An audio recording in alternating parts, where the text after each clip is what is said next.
O que significa ser cristão? O que significa andar com Jesus nos dias de hoje? Seguir Jesus é caminhar por caminhos inesperados, mas cheios de propósito. É viver um novo dia, encontrar um novo sentido, descobrir que há cura para a alma. E lembrar todos os dias que ainda existe uma cruz.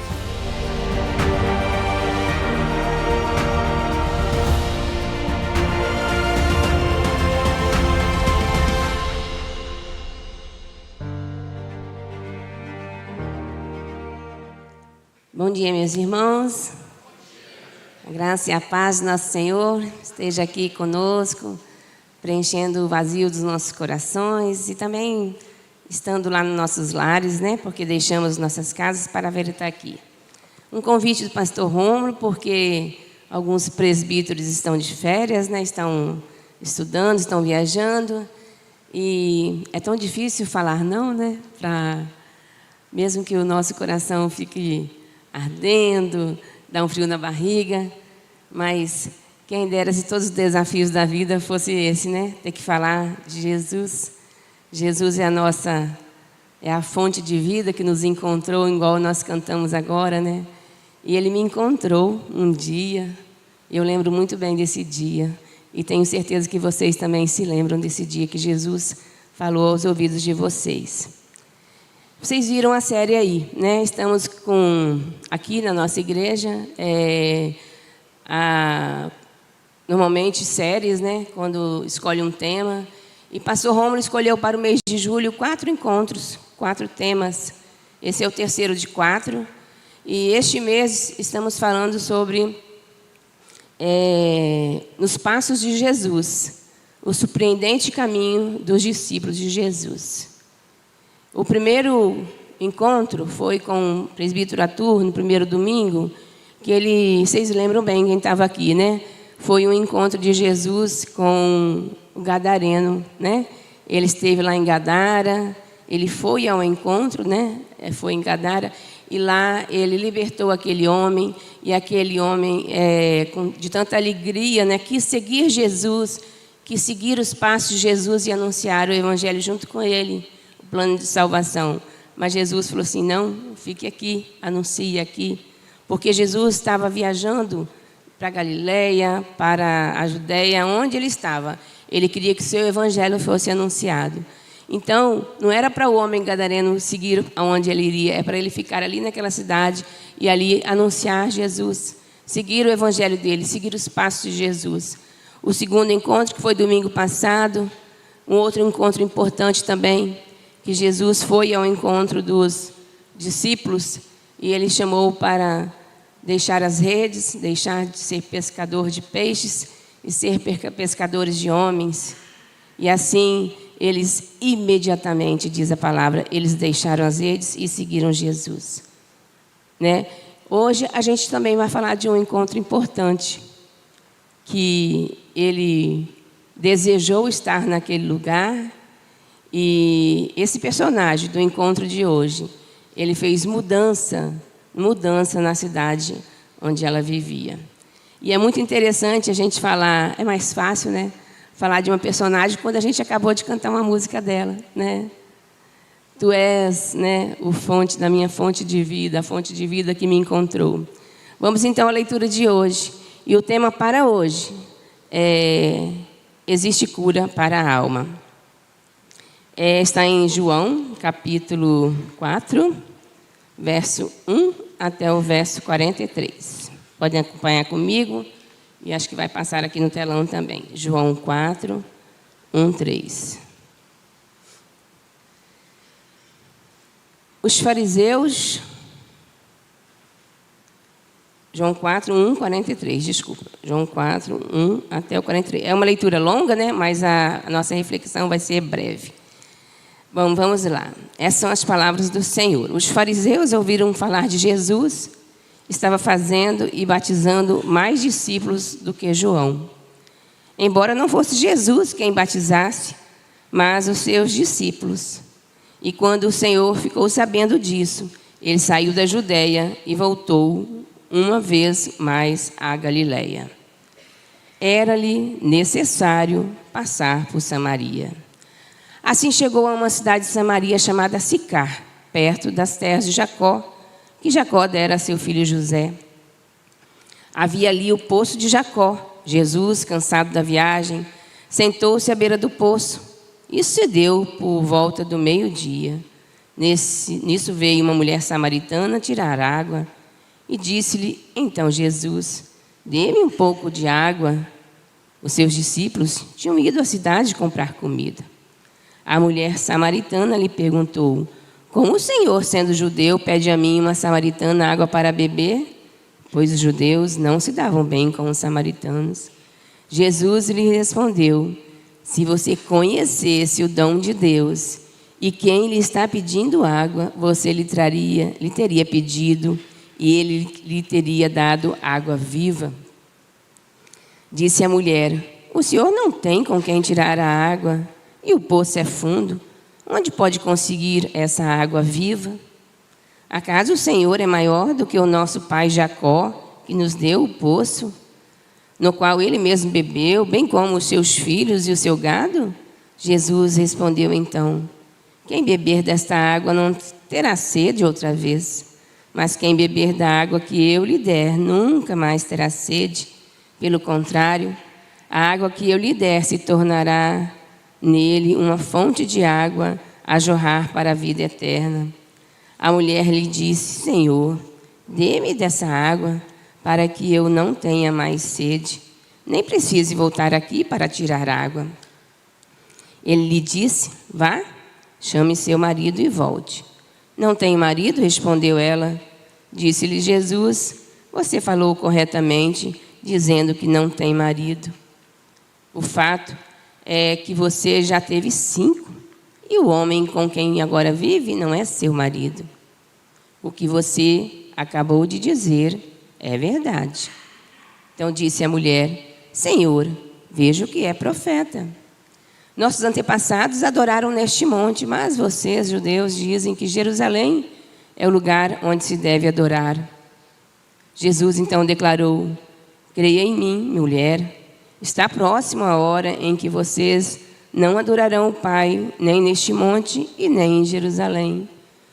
Vocês, samaritanos, adoram o que não conhecem. Nós adoramos o que conhecemos, pois a salvação vem dos judeus.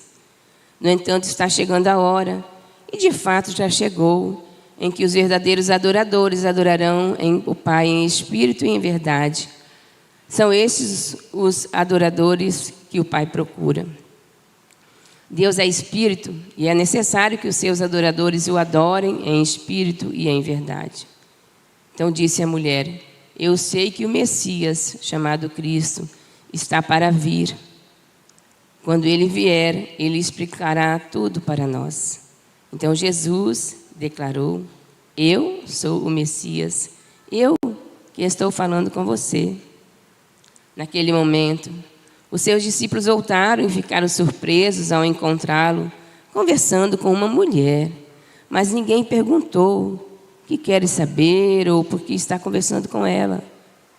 Então, deixando o seu cântaro, a mulher voltou à cidade e disse ao povo: venho ver um homem que me disse tudo o que eu tenho feito.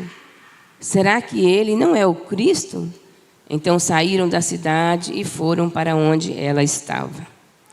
Enquanto isso, os discípulos insistiam com ele: mestre, come alguma coisa. Mas ele lhes disse: tenho algo para comer que vocês não conhecem. Então os seus discípulos disseram uns aos outros: será que alguém lhe trouxe comida? Então disse Jesus: a minha comida é fazer a vontade daquele que me enviou e concluir a sua obra. Vocês não dizem: daqui a 4 meses haverá colheita? Eu lhes digo: abram os olhos e vejam os campos. Eles estão maduros para a colheita. Aquele que colhe já recebe o seu salário e colhe fruto para a vida eterna, de forma que se alegram juntos o que semeia e o que colhe. Assim é o verdadeiro ditado: um semeia e o outro colhe. Eu os enviei para colherem o que vocês não cultivaram. Outros realizaram um trabalho árduo, vocês vieram a usufruir de trabalho deles. Muitos samaritanos daquela cidade creram nele por causa do seguinte testemunho daquela mulher: ele me disse tudo o que eu tenho feito. Assim, quando se aproximaram dele, os samaritanos insistiram que ele ficasse com eles, e ele ficou ali 2 dias. E por causa da sua palavra, muitos outros creram. E disseram à mulher: agora cremos, não somente por causa do que você disse, pois nós mesmos o ouvimos e sabemos que este é realmente o Salvador do mundo. Depois daqueles 2 dias, então, Jesus partiu para a Galileia. Pai, o Senhor falou aqui conosco através dessa mensagem, dessa palavra. Traga sabedoria para o nosso coração, conforto, e nos instrua, Senhor, a seguir os seus passos, os passos de Jesus, para que possamos entender a Tua palavra e procurar ser mais parecido com o Senhor, para que possamos anunciar o Teu Evangelho a toda criatura. Assim estamos agradecidos por esta manhã, Pai, e por esta palavra. Em nome de Jesus, amém. Bem, é uma história riquíssima, né? Ela envolve amor, perdão, inclusão, ela envolve geografia, ela envolve história, ela envolve salvação e ela envolve evangelização.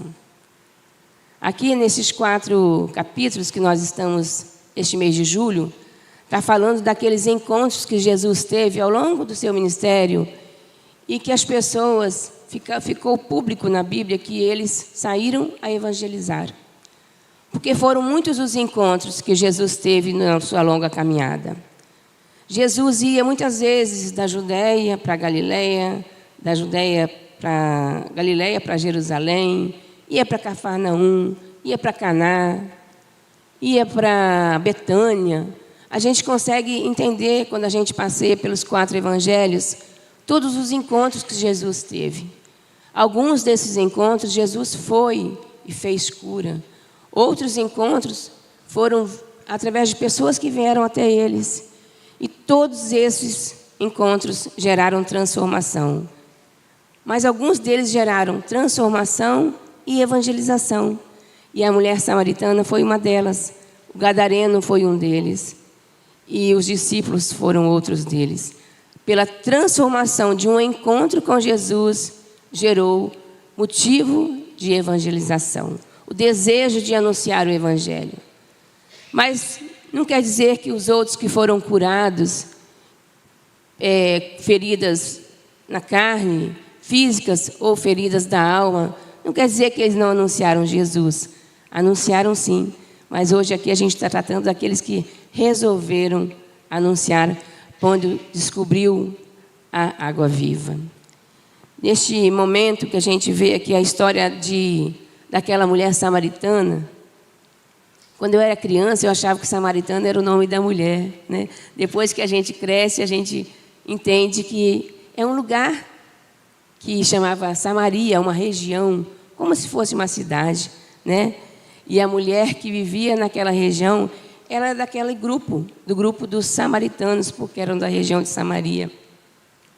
E aí, neste momento, quando ela vai ali, em torno de meio-dia, o porquê que ela vai meio-dia, a gente já sabe de todas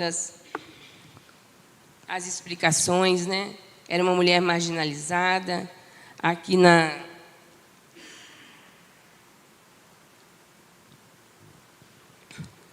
na própria conversa com Jesus, já conhecendo todos nós, como foi cantado aqui, né? Ele conhece todas as estrelas do céu, né? Porque ele estava lá no dia da criação do mundo.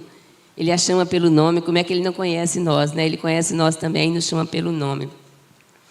E quando ele decidiu aqui, agora olhando para o texto, quando ele decidiu que era necessário ele ir para Samaria, certamente ele tinha algo muito importante para fazer lá.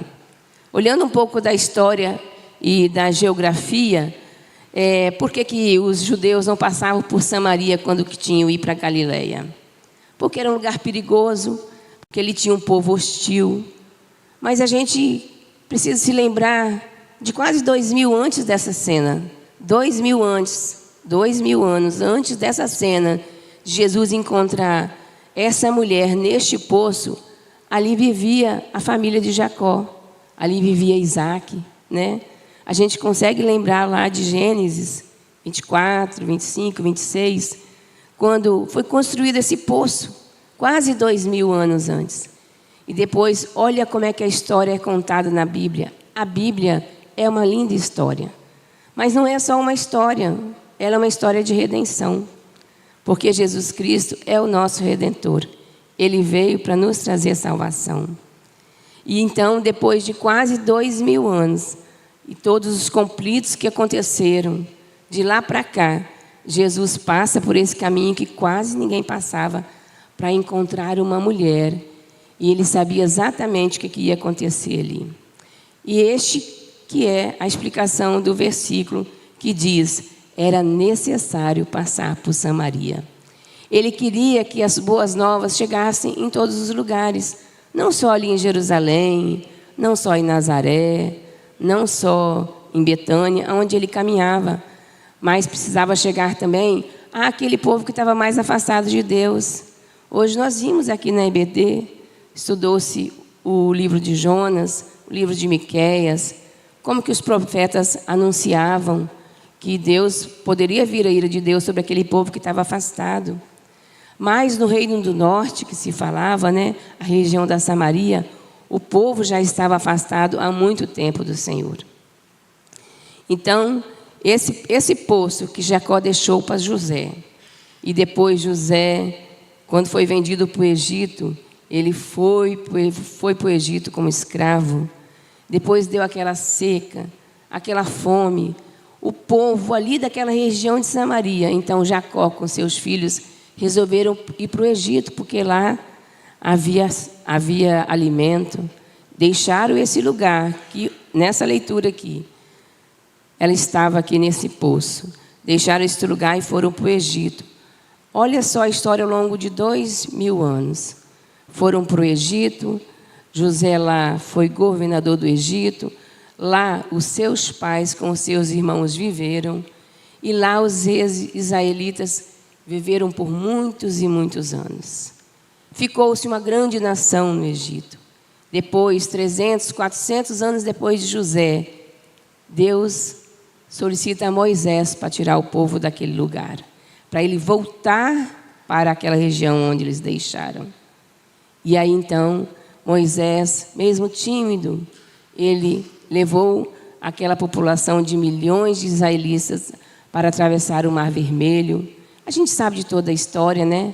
Depois dos pecados, precisaram ficar circulando ali no deserto durante 40 anos. Moisés falece, Josué que entra com o povo na terra prometida. E ali as 12 tribos, as famílias dos filhos de Jacó, se espalham por Canaã. 10 tribos vão para o norte da nação de Israel. E 2 tribos, Judá e de Benjamim, que são os 2 filhos de Jacó, ficam na parte sul. E ali vive um tempo de juízes, sem reis. Depois vem o primeiro rei, Saul. Depois veio o outro rei, Davi. Depois veio Salomão. E depois que Salomão morreu, veio Roboão.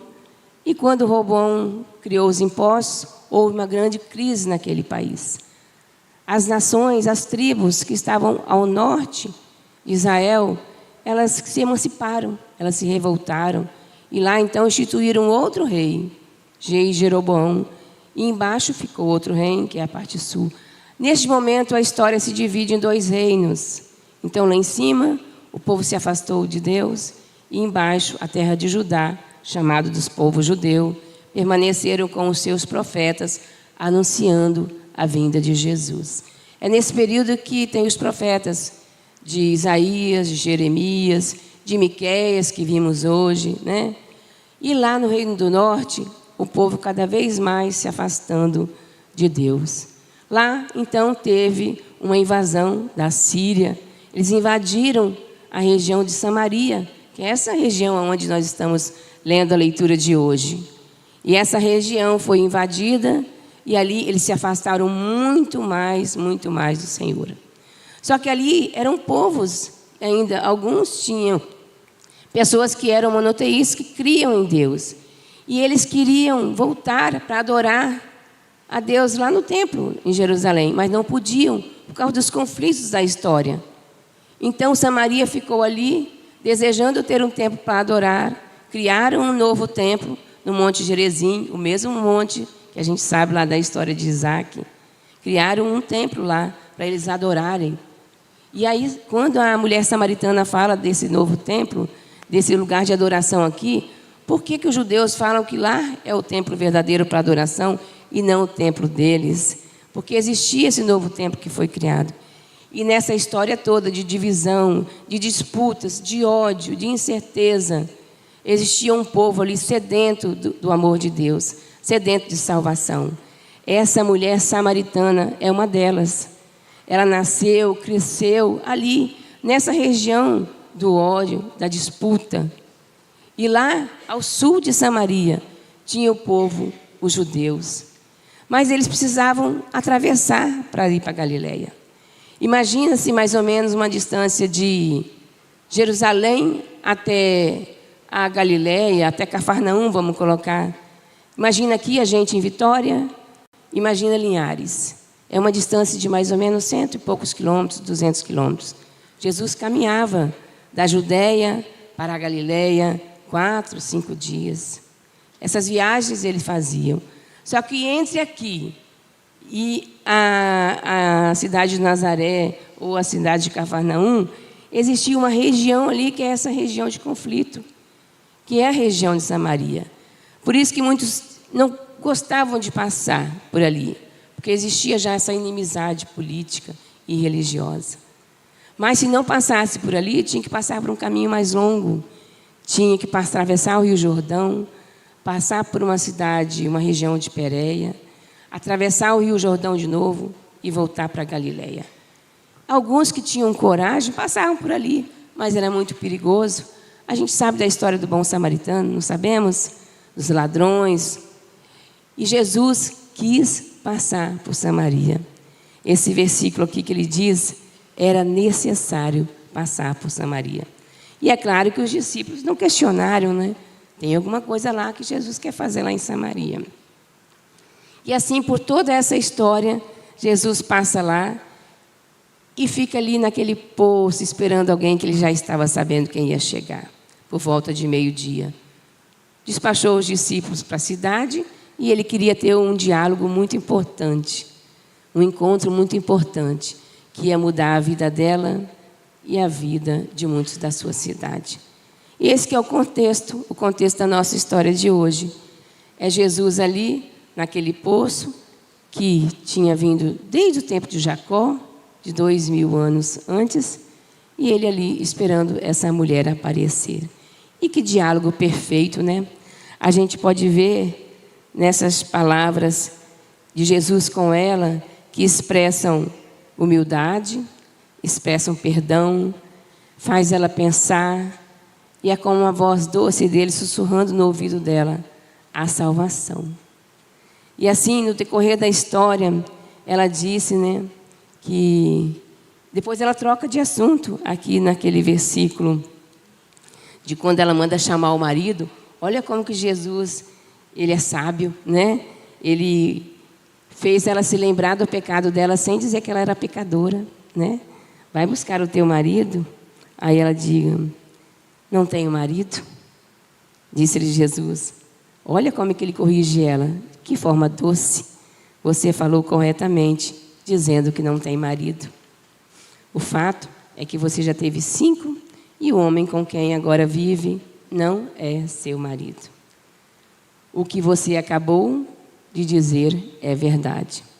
Já pensou se a gente fosse chamar os outros de pecadores dessa forma tão gentil, né? Fazer as pessoas relembrarem dos seus atos, as próprias pessoas falassem dos seus atos, e no final Jesus fala com a gente assim, é verdade, Iranete, o que você falou é a pura verdade. A gente reconhece que a gente está falho, não é mesmo? E aí ela muda de assunto. vendo que ele sabe tudo da vida dela, e diz: Senhor, vejo que é profeta. Aí ela começa a falar do passado, porque talvez ela vive num ambiente ali, que é um ambiente que ela queria mudar, mas ela não está nessa condição de mudar.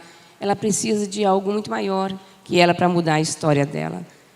Era um dia comum, ela ia pegar água no poço, e neste momento a história dela está para ser mudada. E assim ela mudou de assunto, e diz assim no verso 20: nossos antepassados adoraram neste monte, mas vocês, judeus, dizem que Jerusalém é o lugar onde se deve adorar. Pensa, já se passaram 500 anos. Eles ficaram sem templo com essa divisão, com essas disputas políticas, e eles queriam ter um templo para adorar. Eles fizeram um templo ali, por isso que ela diz isso aqui, né? Nossos antepassados adoraram neste monte, mas vocês, judeus, dizem que Jerusalém é o lugar onde se deve adorar. E aqui Jesus, então, ele continua falando sobre adoração em espírito e em verdade. Hoje cantamos uma canção aqui sobre adoração. E ela disse para ele, disse a mulher no verso 25: eu sei que o Messias, chamado Cristo, está para vir, e quando ele vier, explicará tudo para nós. E como que ela sabia que o Messias estaria para vir? Ela não viveu lá no tempo das profecias de Isaías, nem de Miqueias. Ela não viveu esses profetas, porque eles eram profetas de Judá, do Reino do Sul.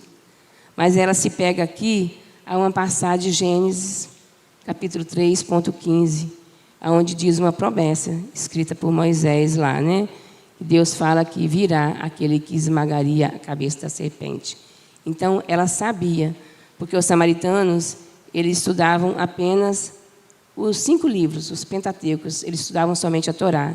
Então, se ela sabia que Cristo viria, essa ela pegou lá na promessa que veio de Gênesis capítulo 3, verso 15. Então, ela diz: quando ele vier, ele explicará tudo para nós. Então, Jesus falou assim: olha que doce voz. Eu sou o Messias. Eu que estou falando com você. A gente não consegue nem se imaginar, né? Jesus na sua frente, aquele que é esperado, escrito, anunciado. Eu sou o Messias falando com você. E ela, naquele momento, os seus discípulos chegaram e ficaram surpresos. E aí, continuando lá, né? Depois que Jesus anuncia que ele era o Cristo, ela não pestanejou, ela não duvidou, ela não debochou, ela não ironizou. Ela deixou o cântaro e saiu correndo. E foi anunciar as boas novas, a evangelização para os seus da sua cidade. A geografia fala que é mais ou menos quase 2 quilômetros entre o poço e a cidade de Sicá. Ela foi correndo e voltou. Isso que é a alegria da reconciliação com Jesus. É aquele sopro no ouvido de que você foi encontrado, que Jesus te escolheu. Porque, na verdade, a Bíblia fala que não é a gente que escolhe Ele, né? Nós somos escolhidos por Ele. E aqui ela foi escolhida para ser uma anunciadora das boas novas. Então, refletindo sobre tudo isso, sobre a história do poço de Jacó, sobre a história do Monte Gerizim, sobre o versículo que Jesus achou necessário ir até aquele caminho perigoso, até aquele poço, até Samaria, a gente pode trazer também para a nossa vida de hoje. O que será que Jesus tem, como que será que Jesus tem nos encontrado nos nossos dias comuns? Jesus fala conosco apenas aqui, no culto, na igreja, no banco? Ou Ele fala nas nossas reuniões de orações? Ou Ele fala conosco nas nossas devocionais? Será que Ele fala conosco quando a gente vê alguém anunciando Jesus dentro do ônibus ou nas praças? Cada um aqui tem que estar com os ouvidos e o coração aberto para deixar Jesus falar conosco, transmitir o recado dele. A gente lembra que na Bíblia tem muitos encontros, né? De conversões e de curas. A mulher cananeia, por exemplo, olha que encontro. A viúva de Naim. Jesus também foi ao encontro de Zaqueu, curou o cego Bartimeu, curou os leprosos. Quantos encontros importantes. Jesus não está aqui mais de carne e osso no meio de nós, mas Ele está em espírito. E Ele também nos encontra todos os dias. A gente precisa se deixar ouvir, não é mesmo? Há muitos tipos de conversão na Bíblia e a gente já viu muito sobre elas. Lídia, uma mulher rica, na cidade de Filipos, ela viu um grupo de pessoas conversando numa praça. Jesus soprou nos ouvidos dela: vai até lá. E ela se deixou ir e Lídia foi convertida numa praça, numa reunião de oração. Mas o carcereiro, ele precisou de um terremoto para ser convertido. E nós precisamos de um terremoto, de um grande barulho, ou de um maravilhoso sermão, ou de uma maravilhosa pregação, ou a gente precisa apenas de uma canção. Muitos de nós podem ter sido convertidos ao ouvir uma canção, porque Jesus fala conosco até por meio das letras. E muitos, por conta de amigos no trabalho, ou por algum parente, ou muitos vieram até Jesus pela dor, e outros foi porque Jesus sussurrou no ouvido e falou assim: eu preciso de você, como Ele falou com aqueles discípulos, aqueles dias. Relembrando um pouco, então, da nossa história, da nossa igreja, o nosso catecismo de Westminster, ele tem 104 perguntas. Talvez a gente não consiga saber a resposta de todas, e a gente, como presbiteriano, também a gente não sabe as 104 perguntas. Mas lá, curiosamente, tem uma explicação de quem é Jesus. E ela é toda extraída da Bíblia.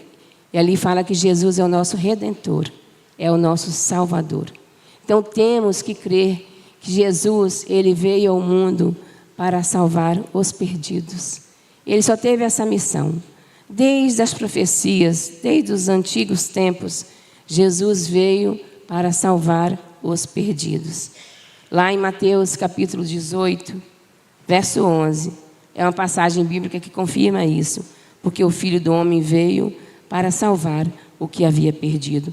É por isso que Ele percorre muitas vezes da Galileia para a Judéia, da Judéia para a Galileia, visita a todos, tem grandes e importantes encontros para salvar os perdidos, que é a sua principal missão. Em Lucas também, meus queridos irmãos, no capítulo 5, verso 32, ele confirma que Jesus diz: eu não vim para chamar os justos, mas sim para chamar os pecadores ao arrependimento. E Lucas 19:10 também tem essa passagem, porque o Filho do Homem veio buscar e salvar os perdidos. São tantos lugares da nossa palavra de Deus, da Bíblia, que diz que Jesus vem para trazer salvação, salvar os perdidos. 1 Timóteo também 1,15 nos diz: esta é uma afirmação digna de confiança e todos devem aceitá-la. Cristo veio ao mundo para salvar os pecadores. Portanto, meus queridos, todos nós somos pecadores. Não tem nenhum que não é. E Jesus veio para salvar a todos os pecadores. E Ele, nesses encontros, então, que Jesus teve, Ele vai tentando cumprir a sua missão de resgatar os perdidos e curar as almas. Hoje, o tema da nossa reflexão de hoje é: existe cura para a alma? Porque aquela mulher, ela estava à procura de cura para a alma dela. Não era uma enfermidade física, era uma enfermidade de alma. Não haveria sonhos, não haveria esperança para aquela mulher marginalizada, mas ela foi buscar água e encontrou a fonte. Nós também, num dia comum, podemos ir buscar água e encontrar a fonte. A gente não pode desperdiçar esses pequenos, mas importantes encontros com Jesus. E aqui, no momento que a gente se reúne para louvar e adorar o nosso Deus, aos domingos, os momentos que a gente se reúne nas segundas para fazer as nossas reuniões de oração, o momento que a gente chama a presença de Jesus nas nossas devocionais, no momento que a gente separa 10, 15, 20 minutos para o nosso dia, para ouvir Jesus falar conosco através da sua palavra. Esses momentos, Jesus sussurra aos nossos ouvidos e Ele quer nos transformar. Ele fala da eternidade, morar com Ele, levar todos para o céu. Existe uma oportunidade todos os dias para nós. Quem não quer, naquele dia que Jesus voltar, Ele olhar para nós e falar assim: vem, eu te conheço, fica aqui do lado, lá meu ladinho direito. Não é assim que a palavra diz que Jesus vai fazer? A sua segunda vinda não tem data marcada, mas é certo que Ele virá, porque Ele mesmo anunciou que Ele virá. E Deus não é homem para mentir. E tudo que Jesus falou, Ele vai cumprir. E Ele virá. Então, esse momento precisa ser muito esperado, né? Nossa vida não está jogada ao léu, à mercê das nossas circunstâncias apenas. Nossa vida está, meus irmãos, na mão do Senhor Jesus. Ele é Redentor e Salvador, que assim diz a sua palavra. Em João 15:15, também nos fortalece a sua palavra, que ele diz: sem mim nada podeis fazer. Jesus disse isso, que sem Ele nada somos. Cantamos aqui: sem o Senhor nada somos. Mas precisamos cantar isso a todo momento, porque precisamos ficar na dependência dEle. Jeremias também nos lembra que precisamos trazer esperança. Precisamos trazer à nossa memória aquilo que nos traz esperança. As provações são grandes no mundo, as tentações, os pecados, as frustrações. Mas precisamos passar por esse momento de lapidação, de cura, para que a gente se pareça mais com Jesus. Neste mundo, as angústias, as traições, as decepções, mas as palavras, a nossa palavra, a palavra que o Senhor nos deixou, nos diz que precisamos olhar firmemente para Jesus. Uma certa vez eu vi uma biografia que falava que Charles Spurgeon, o maior dos pregadores, né? Maior pregador dos pregadores. Ele, na adolescência, nascido de uma família cristã, não tinha tido uma experiência com Jesus ainda, mas estava agoniado porque ele queria ter uma experiência com Jesus. E num final de semana, numa noite com uma nevasca muito forte em Londres, ele saiu procurando uma igreja e pedia incessantemente para que Deus mostrasse a ele qual era o propósito da vida dele, Charles Spurgeon. E um dia ele encontrou uma pequena igrejinha, e lá um simples pregador estava falando sobre Hebreus: olhe firmemente para Jesus. Ele nunca mais esqueceu e saiu daquela igrejinha transformado. E assim ele viveu o restante da vida dele pregando o amor de Jesus e olhando firmemente para Jesus. Deus é bom o tempo todo e não há outro Deus como o nosso. E Ele proveu tudo desde a fundação do mundo. Ele proveu lá no Egito, proveu no deserto, proveu em Israel. E também Ele nos dá a provisão hoje aqui na nossa cidade, na nossa casa. A palavra nos diz que Deus cuida dos seus amados enquanto dormem. Então a gente pode se despreocupar, porque Deus cuida de nós todo o tempo. Ele nos dá alimento, nos dá amigos e nos dá a salvação em Jesus Cristo, que é o principal. Em Isaías também, 41:10, a palavra nos diz: eu sou o Deus que não dorme, eu te guardo de dia e de noite, e nas madrugadas mais difíceis eu sou contigo. O Salmo 23, o Senhor é meu pastor e nada me faltará. E o Salmo 91, Deus dará ordem aos seus anjos para guardarem e protegerem a pessoa que habita no esconderijo do Altíssimo. Meus irmãos, as misericórdias do Senhor se renovam a cada manhã. Sempre gosto de falar isso. É quando amanhece o dia que as misericórdias dele se renovam sobre as nossas vidas, e essa é a causa de não sermos consumidos, né?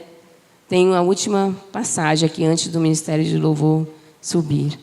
Paulo tem um versículo em Filipenses capítulo 4, que ele fala que